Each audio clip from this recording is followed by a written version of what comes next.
நான் ஒரு நாய்க்குட்டி வாங்க போறேன். எவ்வளோ சார்? 30,000. 30,000? என்ன மாமா எங்க கூட்டினு வந்த? ஒரு வாட்டி கீழே பாரு. இதுல ஒன்னு எடுத்துன்னு போயிட்டு அவர் வித்துடலாம். ஈஸியா தெரிஞ்ச எனக்கு கண்டுபிடிச்சிடுவான். அந்த பிளாக் பியூட்டி எடுத்துக்கோ. இப்ப யாரும் கண்டுபிடிக்க மாட்டேங்க. கிளம்பு. எவ்வளவு மாமா இந்த நாய்க்குட்டி? 50,000. ஜெர்மன் ஷெஃபர்ட் பேரை கேட்டியா? இது ஆப்பிரிக்கன் ஷெஃபர்ட். எனக்கு கொடுத்துருங்க அந்த நாய்க்குட்டிய. 50,000 இது. என்கிட்ட இப்போ 30,000 தான் இருக்கு. 20,000க்கு பாண்ட் பேப்பர் எழுத்து கொடுத்து பாட்டோம். 10,000 கொடுங்க போதும். மிச்சம் 20,000க்கு இது நல்லா பாத்துக்கங்க. ஆப்பிரிக்கன் சாப்பாடு.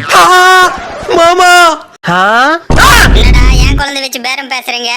உங்ககிட்ட ஒரு விஷயம் பேசணும். வாங்க. பழம்போ. நீங்க உங்க குட்டியை தியாகம் பண்ணா அது ஒரு நல்ல எதிர்காலம் அமையும். சரி உங்க இஷ்டம். நீங்களும் ஆயிரக்கணக்கில் செலவு பண்ணி எங்கெங்கயோ நாய்ங்களே இல்லாம உங்க தெருவிலேயே பட்னியா கிடைக்கிற நாய்ங்களை ஆதரிப்பீங்கன்ட்டு எதிர்பார்க்கிறோம்.